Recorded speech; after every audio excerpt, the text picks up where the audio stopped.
अस्सलाम वालेकुम क्लास। आज का लेक्चर हम इस क्वेश्चन से स्टार्ट करते हैं कि क्या हम पॉजिटिव इंटीजर्स को as sum of two squares लिख सकते हैं। तो अगर हम पॉजिटिव इंटीजर 2 को देखते हैं तो इस केस में हम कह सकते हैं कि हाँ, हम पॉजिटिव इंटीजर 2 को as a sum of two squares लिख सकते हैं, क्योंकि 2 जो है 1 स्क्वायर प्लस 1 स्क्वायर के इक्वल है। लेकिन अगर हम 3 को देखें तो 3 को हम सम ऑफ टू स्क्वायर्स में नहीं लिख सकते। इसके लिए हमें 3 स्क्वायर्स की ज़रूरत पड़ रही है, 1 square plus 1 square plus 1 square. अगर आप 4 को देखते हैं तो हम 4 को लिख सकते हैं, क्योंकि 4 is equals to 2 square plus 0 square. अगर आप 5 को देखते हैं तो 5 क्या है, उसको भी हम सम ऑफ टू स्क्वायर्स में लिख सकते हैं, 2 स्क्वायर प्लस 1 स्क्वायर। ठीक है, तो अब हम एक थ्योरम देखेंगे जो हमें बताएगा कि आपको कोई भी अगर इंटीजर दिया हो तो आप उसको बताना चाहें कि क्या हम उसको सम ऑफ टू स्क्वायर्स में लिख सकते हैं, तो उसका क्राइटेरिया क्या है। तो थ्योरम 4 देख लें।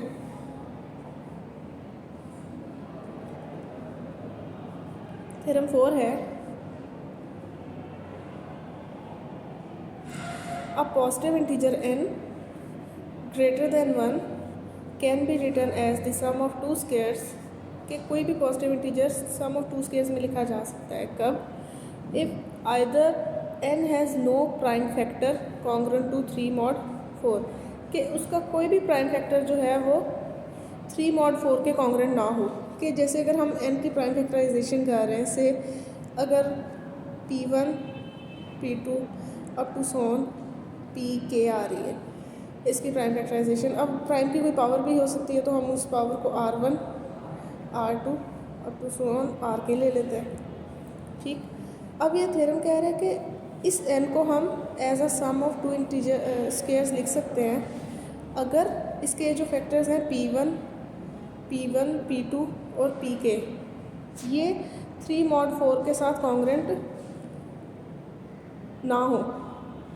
मतलब कोई भी इसका फैक्टर ऐसा ना हो जो 3 के कॉन्ग्रुएंट हो अंडर mod 4। तो या अब नेक्स्ट देखते हैं,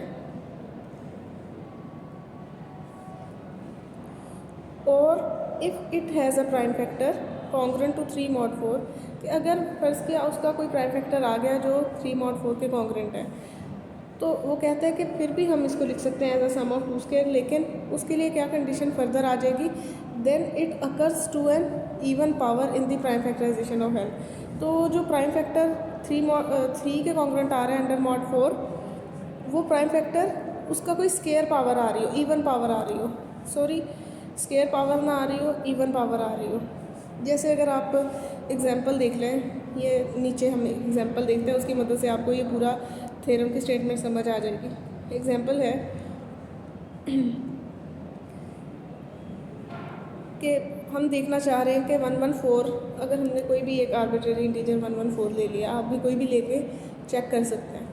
हमने चेक करना है कि 114 को हम सम ऑफ टू स्क्वायर्स लिख सकते हैं। तो हमने क्या किया, सबसे पहला स्टेप है हमने इसकी कर दी प्राइम फैक्टराइजेशन। कैसे की, पहले उसको 2 से डिवाइड किया, फिर 3 से किया, फिर उसके बाद किससे होता था, ये 19 से होता था। तो इसकी प्राइम फैक्टराइजेशन आ गई 2 × 3 × 19। अब नेक्स्ट, अब हमने देखना है थ्योरम हमें क्या कहता है कि अगर इसके जो प्राइम फैक्टर्स हैं इसको हम सम ऑफ टू स्क्वायर्स लिख सकते हैं अगर इसके प्राइम फैक्टर्स 3 के कॉन्ग्रुएंट आ जाएं अंडर mod 4। तो अब हम देखते हैं इसके जो प्राइम फैक्टर्स 2, 3 और 19 है, क्या इनमें से कोई ऐसा प्राइम फैक्टर है जो 3 के कॉन्ग्रुएंट आता है अंडर mod 4। तो आपने जब 2 को चेक किया तो वो किसके कॉन्ग्रुएंट आता है, 2 के ही कॉन्ग्रुएंट आता है अंडर mod 4। जब आपने 3 को चेक किया तो 3 को अगर अंडर mod 4 देखें तो वो 3 के कॉन्ग्रुएंट आता है। तो हमारी थ्योरम की स्टेटमेंट में आ गया ना। उन्होंने कहा था कि हम कब लिख सकते हैं, अगर कोई ऐसा ना आ रहा हो, लेकिन हमारे पास एक ऐसा आ गया। देखें यहाँ से फिर हम स्टेटमेंट देख लेते हैं।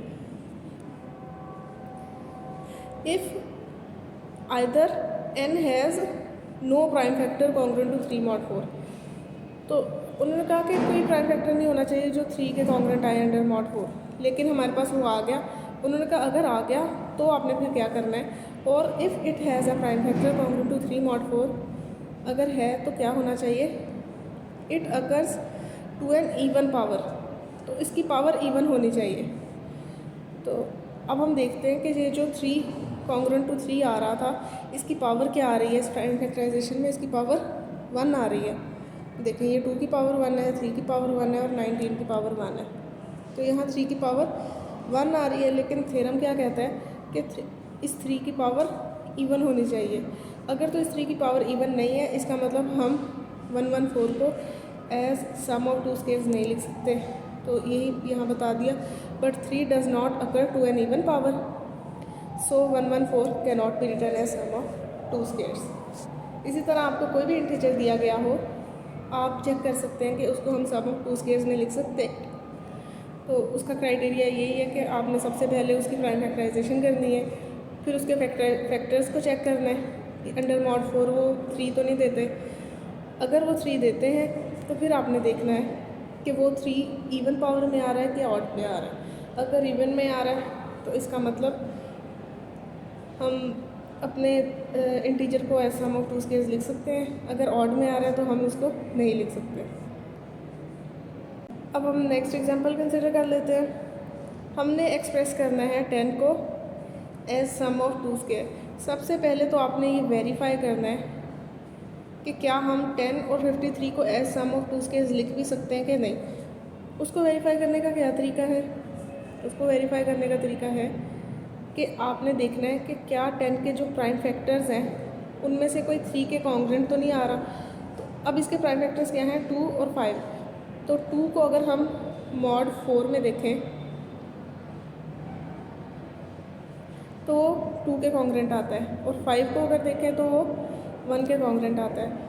तो यही से हमारा काम हो गया। उसने कहा था कि अगर तो कोई भी ऐसा प्राइम फैक्टर नहीं आ रहा जो 3 के कॉन्ग्रुएंट हो, तो उस केस में हम अपने इंटीजर को as sum of two squares लिख सकते हैं। तो यानी हम 10 को as sum of two squares लिख सकते हैं। इसी तरह आप खुद 153 को भी वेरीफाई करेंगे, ठीक है। तो अब हमें पता तो चल गया कि हम 10 को as sum of two squares लिख सकते हैं। तो अब इसको लिखेंगे कैसे? इसके जो प्राइम फैक्टर्स हैं हम इनको as sum of two squares लिख लेंगे। तो 2 है, 2 को हम लिख सकते हैं 1 का स्केयर प्लस 1 का स्केयर। 5 है, 5 को हम कैसे लिख सकते हैं? 2 का स्केयर प्लस 1 का स्केयर। अब ये जो प्रोडक्ट आ रहा है इसको आपने कर लेना है अगले स्टेप में सिंप्लीफाई। इसको सिंप्लीफाई करने का तरीका है, यहाँ हमने ये वाला फार्मूला यूज़ कर लिया। ये फार्मूला क्या कहता है कि अगर हम 2 स्केयर्स के सम को मल्टीप्लाई कर रहे हैं, ये देखें u square plus v square times a square plus b square, तो हम उसको इस तरह से लिख सकते हैं।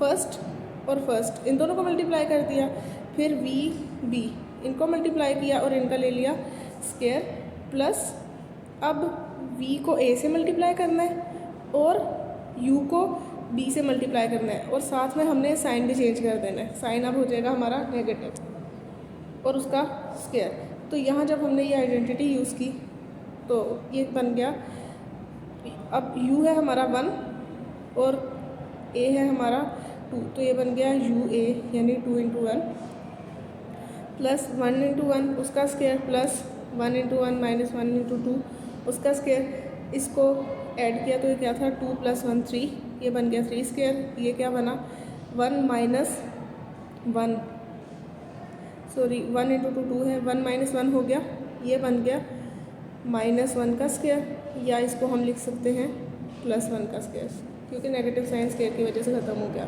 तो आपने देखा कि कैसे हमने 10 को as sum of two squares लिखा है।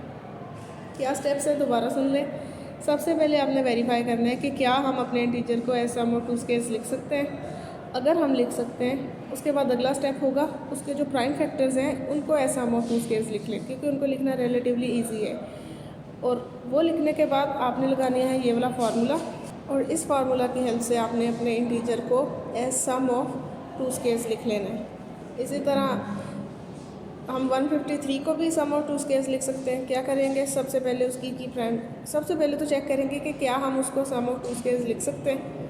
तो इसको चेक कैसे किया हमने देखे इसके प्राइम फैक्टर्स वो क्या क्या थे। एक प्राइम उसमें 3 आ रहा था और दूसरा 17 आ रहा था।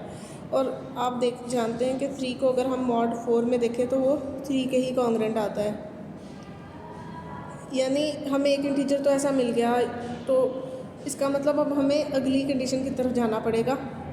अगली कंडीशन क्या थी कि अगर आपको कोई ऐसा इंटीजर मिल जाता है जो 3 के ही कॉन्ग्रेंट आ रहा है, तो उस इंटीजर को इवन पावर में होना चाहिए। तो आप देखें कि यहाँ पे 3 की पावर क्या आ रही है, 2, यानी 3 एक इवन पावर में आ रहा है। तो उस थ्योरम की हेल्प से हम कह सकते हैं कि 153 को एज सम ऑफ 2 स्क्वायर्स लिखा जा सकता है। अब हमारा नेक्स्ट स्टेप क्या होगा? नेक्स्ट स्टेप में हम ये जो इसके प्राइम फैक्टर्स हैं इनको एज सम ऑफ स्क्वायर्स लिखेंगे। तो 3 स्क्वायर तो पहले ही एक तरह से स्क्वायर है, इसको छेड़ने की ज़रूरत नहीं है। यहाँ आ गया अब 17 को हम लिख सकते हैं 4 स्क्वायर प्लस 1 स्क्वायर। अब यहाँ से हमने क्या किया, ये देखें, ये 3 स्क्वायर था, इसको हमने इधर मल्टीप्लाई कर दिया। अगर आप चाहें तो यहाँ भी वो पीछे वाली ये वाली आइडेंटिटी यूज़ कर सकते हैं। कैसे?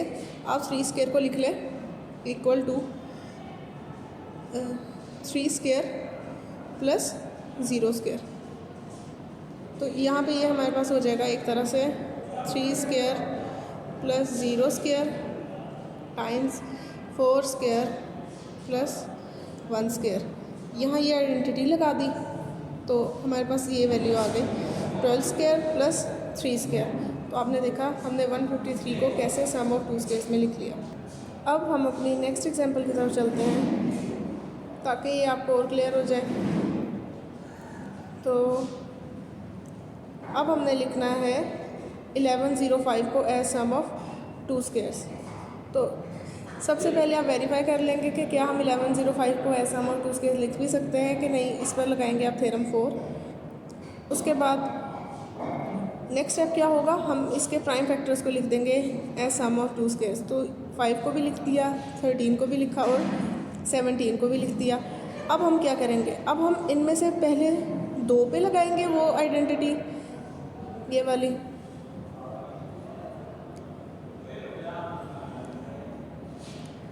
ये वाली आइडेंटिटी, उसके बाद उसको सिंप्लीफाई करेंगे और फिर जो हमारे पास वैल्यू आएगी, ये देखें यहाँ हमने इन 2 पे पहले आइडेंटिटी लगा दी। इनको पहले हमने अलग लिख दिया, ये एज इट इज़ ही लिखा रहा। अब इन दोनों पे लगाई हमने आइडेंटिटी तो हमारे पास ये एक्सप्रेशन बना। इसको सिंप्लीफाई किया तो हमारे पास आ गया 8 स्क्वायर प्लस 1 स्क्वायर और ये 4 स्क्वायर प्लस 1 स्क्वायर यहीं से चलता आ रहा था। अब हमारे पास फिर से एक एक्सप्रेशन आ गया, इस पर फिर से हमने वो वाली आइडेंटिटी लगा दी, उसको सिंप्लीफाई किया तो हमने देखा कि 1105 इज़ इक्वल टू 33 का स्क्वायर प्लस 4 का स्क्वायर। ठीक है, तो इस तरह आपको कोई भी इंटीजर दिया हो, आपसे पूछा जाए कि आपने बताएं कि क्या इसको हम एज सम ऑफ 2 स्क्वायर्स लिख सकते हैं, तो सबसे पहले आपने उस पर थ्योरम 4 लगाना है। अगर तो थ्योरम 4 की हेल्प से आपको पता चल गया कि इसको हम लिख सकते हैं, उसके बाद आपने इस पर ये सारे स्टेप्स लगा देने। पहला स्टेप आपने उसके प्राइम फैक्टर्स को एज सम ऑफ 2 स्क्वायर्स लिखना है। दूसरा स्टेप आपने उन पे जो सम ऑफ 2 स्क्वायर्स आ रहे हैं उन पे लगा देनी है वो आइडेंटिटी। उस आइडेंटिटी को सिंप्लीफाई करके तो आपके पास फाइनल आंसर आ जाएगा।